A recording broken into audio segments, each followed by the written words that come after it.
Hello friends, welcome to நாகுவின் சமையல். நம்ம இன்றைக்கி Valentine's day special strawberry cake வந்து ரொம்ப சிம்பிளாக ஈஸியாக வீட்டிலே செய்ய போகிறோம். அது எப்படி செய்கிறதுன்னு இப்போ பார்க்கலாம்.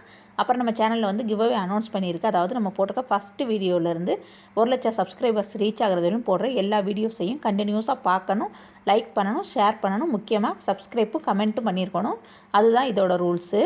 நம்ம ஃபஸ்ட்டு பட்டர் மில்க் வந்து ரெடி பண்ணணும். அதுக்கு 1 டேபிள் ஸ்பூன் அளவுக்கு ரூம் டெம்பரேச்சரில் உள்ள பால் எடுத்துக்கோங்க. ஜில்லுன்னு இல்லாமல் இருக்கணும். அப்போ தான் நம்மளுக்கு வந்து கேக் வந்து நல்லா வரும். இப்போ இதில் நம்ம வந்து வினிகர் சேர்க்க போகிறோம். 1/8 ஸ்பூன் அளவுக்கு, அதாவது 1/4 டீஸ்பூனில் பாதி அளவுக்கு சேர்த்துக்கோங்க. வினிகர் இல்லைனாக்க இதுக்கு பதிலாக எலுமிச்சம்பழத்தோட ஜூஸ் கூட சேர்த்துக்கலாம். அதாவது எலுமிச்சம்பழத்தோட சாறு வந்து இதே அளவுக்கு சேர்த்துட்டு நல்லா மிக்ஸ் பண்ணி வச்சுருங்க. அப்போ தான் அது ஒரு மாதிரி திரண்ட மாதிரி நம்மளுக்கு வந்து பட்டர் மில்காக ரெடி ஆகும். இது வந்து கிட்டத்தட்ட ஒரு 5 நிமிஷம் இருந்தாலே போதுமானது. இதை இப்போ மாற்றி வச்சிடலாம். இப்போ ஒரு க்ளீனான ஒரு மிக்ஸி ஜார் எடுத்திருக்கேன். இதில் வந்து எந்த விதமான எண்ணெயோ தண்ணியோ இல்லாமல் பார்த்துக்கங்க. அப்போ தான் நம்மளுக்கு வந்து முட்டை வந்து நல்லா பொங்கி வரும். இதில் இப்போ 3/4 கப் அளவுக்கு நான் வந்து ஜீனி சேர்த்துக்கிறேன். இதை இப்போ நல்லா பவுட்ராக்கி எடுத்துகிட்டு வந்துடலாம். அந்த ஜீனியை நல்லா நைஸாக பவுட்ரு ஆக்கிக்கோங்க. இப்போ பாருங்கள், நல்லா பவுட்ரு ஆகிடுச்சு. இந்தளவுக்கு பவுட்ரு பண்ணால் போதுமானது. இப்போ என்ன பண்ணுறேன்னா, அந்த ஜீனியோடைய 3 முட்டையை வந்து நான் வந்து உடச்சி ஊற்றியிருக்கேன். நீங்கள் வந்து முட்டை சாப்பிடாதவங்களாக இருந்தால் 3/4 கப் அளவுக்கு தயிர், கெட்டியான தயிர் சேர்த்துக்கிட்டிங்கன்னா கரெக்டாக இருக்கும் இந்த நேரத்தில். இப்போ வெண்ணிலா எசன்ஸ் வந்து 1 டீஸ்பூன் அளவுக்கு நம்ம வந்து இதில் சேர்த்துடலாம். முட்டை சேர்க்கையிலே சேர்த்துருங்க. ஏன்னா அப்போ தான் முட்டையோட மனம் வந்து அந்த கேக்கில் வராமல் இருக்கும். இப்போ இதுவை நல்லா நம்ம வந்து பிளெண்ட் பண்ணி எடுத்துகிட்டு வந்துடலாம். நல்லா நுர வரத்துக்கு பண்ணி எடுத்துகிட்டு வந்தாச்சு.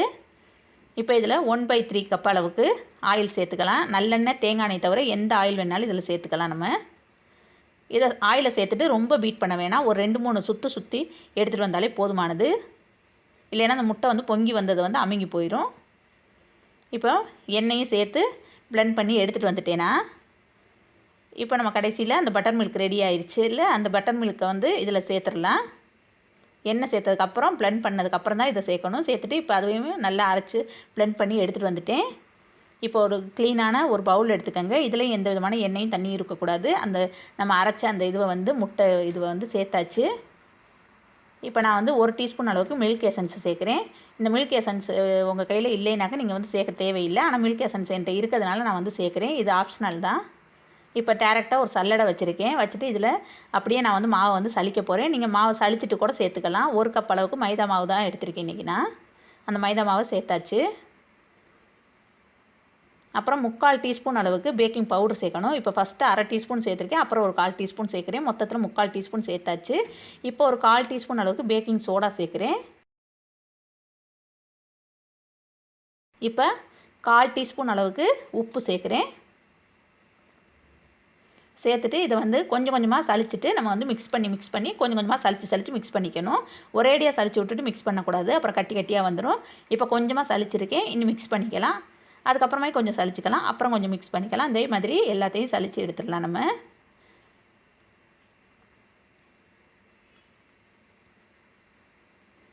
இப்போ எல்லாமே மாவு எல்லாமே மிக்ஸ் பண்ணியாச்சு. இந்த நேரத்தில் இப்போ 3/4 கப் அளவுக்கு ஸ்ட்ராபெரி க்ரஷ் வந்து இதில் சேர்க்க போகிறேன். இந்த ஸ்ட்ராபெரி க்ரஷ் வந்து நம்ம வீட்டிலே செஞ்சது தான். இதோட வீடியோ வந்து ஏற்கனவே நம்ம சேனலில் அப்லோட் பண்ணியிருக்கு. இது எப்படி செய்கிறதுன்றது தெரியாதவங்களுக்கு அதோட லிங்க்கும் கீழே டிஸ்கிரிப்ஷன் பாக்ஸில் கொடுக்குறேன். செக் பண்ணி பார்த்துக்கோங்க. இப்போ அந்த ஸ்ட்ராபெரி க்ரஷை வந்து சேர்த்துட்டு மெதுவாக கலக்கிக்கங்க. ரொம்ப குத்தி கலக்காதீங்க.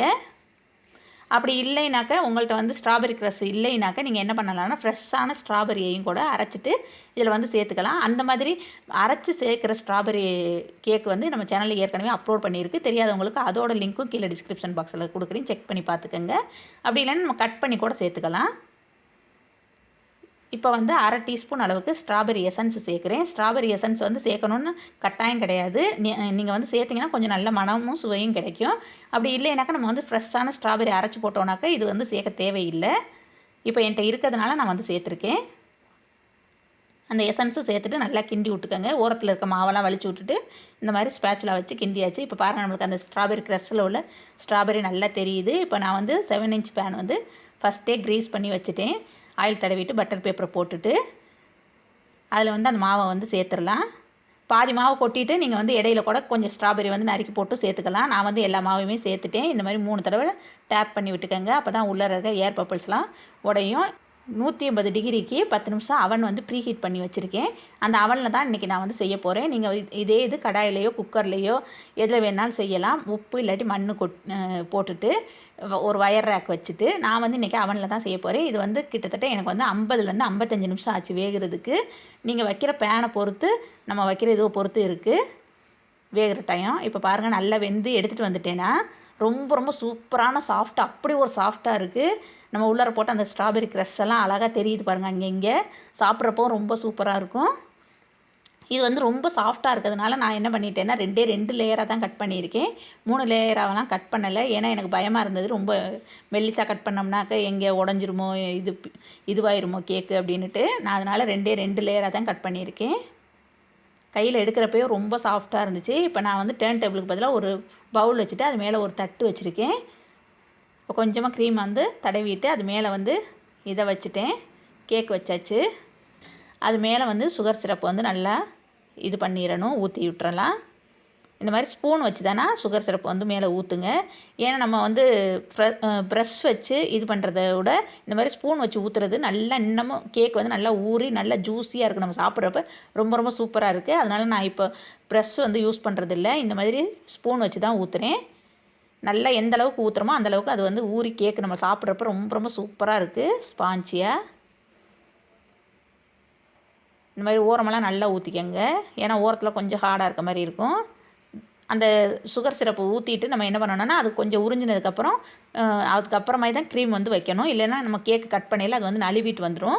இப்போ க்ரீம் வச்சுட்டு அப்படியே நல்லா தடவி விட்டாச்சு. நான் வந்து இன்றைக்கி லேசாக தான் அப்ளை பண்ணியிருக்கேன். ரொம்ப ஒன்றும் இதுவாக பண்ணலை. இப்போ சுற்றியில் அப்படியே ஒரு பார்டர் மாதிரி இந்த க்ரீம் வந்து கொடுக்க போகிறேன். பைப்பிங் பேக்கில் வந்து மாற்றியிருக்கேன் அந்த க்ரீமை. இந்த மாதிரி பார்டர் மாதிரி கொடுத்துட்டு அது உள்ளர வந்து ஸ்ட்ராபெரி க்ரஷ் மிச்சம் இருக்குதுல நம்ம வந்து ரெடி பண்ணி வச்சது அந்த ஸ்ட்ராபெரி க்ரஷ்ஷை வந்து ஃபுல்லாக அது உள்ளர சேர்க்க போகிறேன். இப்படி வைக்கிறதுனால நம்ம சாப்பிட்றப்ப நல்லாயிருக்கும், சூப்பராக இருக்கும். அந்த ஸ்ட்ராபெரி ஃப்ளேவர் வந்து அப்படியே அந்த கேக்கில் வரும். இப்போ ஃபுல்லாக வந்து நான் வச்சுட்டேன். ஸ்ட்ராபெரி க்ரஷ் ஃபுல்லாக வச்சாச்சு. இப்போ வந்து அது மேலே வந்து அடுத்த லேயர் கேக் வைக்கிறேன். மெதுவாக வைங்க. ஏன்னா ரொம்ப அமுக்கி விட்டுட்டிங்கன்னா அந்த ஸ்ட்ராபெரி க்ரஷ் வந்து நம்மளுக்கு வெளியில் வந்துடும். அது மேலேயும் சுகர் சிரப் தடவிட்டு இப்போ க்ரீம் வந்து அப்ளை பண்ணுறேன். இப்போ வந்து க்ரம் கோட் கொடுத்துட்டேன்னா இதை வந்து ஒரு 5 நிமிஷம் நம்ம வந்து ஃப்ரிட்ஜில் வச்சு எடுத்துகிட்டு வந்துட்டு திரும்ப வந்து நல்லா ஃபுல்லாக இது பண்ணிடலாம், ஃப்ராஸ்டிங் பண்ணிடலாம். இப்போ பாருங்கள் பண்ணி முடிச்சாச்சு. ஃபுல்லாகவே க்ரீம் போட்டு முடிச்சிட்டேன். சூப்பராக கேக் வந்து ரெடி ஆயிடுச்சு. இந்த க்ரீமோட வீடியோ நான் சீக்கிரமே உங்களுக்கு அப்லோட் பண்ணுறேன். ரொம்ப ரொம்ப சூப்பராக இருக்குது இந்த க்ரீமு. நல்லா ஸ்டிஃபாக வந்துச்சு. மிச்சம் இருக்க க்ரீமில் வந்து நான் இந்த மாதிரி ரெட் கலர் வந்து சேர்த்துட்டு இந்த மாதிரி ஒரு பைப்பிங் பேக்கில் மாற்றிருக்கேன். சின்ன ஸ்டார் நாசில் வந்து இதுக்கு யூஸ் பண்ணுறேன். இந்த மாதிரி சின்ன சின்னதாக இங்கிட்டு வந்து பார்டர் மாதிரி கொடுக்குறேன் கீழே. நம்ம வந்து அவங்கவுங்க இஷ்டத்துக்கு தகுந்தபடி எப்படி வேணாலும் டெக்கரேட் பண்ணிக்கலாம். நான் வந்து இன்றைக்கி ரொம்ப ரொம்ப சிம்பிளாக தான் சொல்லி கொடுக்குறேன். இந்த மாதிரி ஹார்ட் மாதிரி அப்படி சுற்றிலும் போடுறேன். அது எப்படி போடுறதுன்னு காமிக்கிறேன். இந்த சைடு ஒன்று இழுத்து விட்டுட்டு அதே இது இங்கிட்டு ஒன்று இழுத்தோன்னாக்கா அழகாக ஹார்ட் மாதிரி வந்துடும் நம்மளுக்கு. மெதுவாக பண்ணுங்கள். ரொம்ப ரொம்ப பொறுமையாக பண்ணணுன்னா அழகாக வரும் நம்மளுக்கு. இது மாதிரி இப்போ சும்மா சுற்றிலும் கொஞ்சம் கொஞ்சம் கேப் விட்டுட்டு போட்டு வச்சுருக்கேன். பார்க்குறதுக்கு ரொம்ப அழகாக இருக்குது, சிம்பிளாக இருக்குது. நடுவில் வந்து ஐ லவ் யூன்னு எழுதுகிறேன்.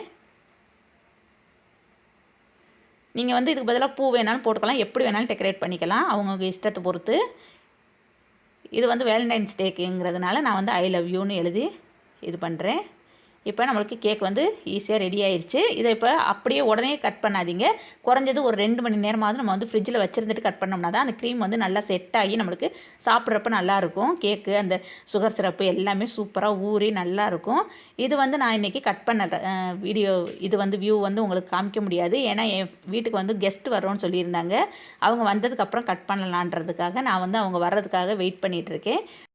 இந்த வேலண்டைன்ஸ் டேக்கு வந்து டிஃப்ரெண்ட்டாக இந்த மாதிரி நம்ம வந்து ஸ்ட்ராபெரி ஃப்ளேவரில் ஈஸியான ஒரு கேக்கை நம்ம வீட்டிலே செஞ்சு கொண்டாடிடலாம். இந்த வீடியோ வந்து எல்லாருக்கும் ரொம்ப ரொம்ப யூஸ்ஃபுல்லாக இருக்கும். அதே மாதிரி எல்லாருக்குமே பிடிக்கும்னு நினைக்கிறேன். உங்களுக்கு பிடிச்சிச்சின்னா லைக் பண்ணுங்கள், ஷேர் பண்ணுங்கள், சப்ஸ்கிரைப் பண்ணுங்கள், கூடவே இருக்கிற பெல் ஐக்கானை கிளிக் பண்ணுங்கள். தேங்க்யூ.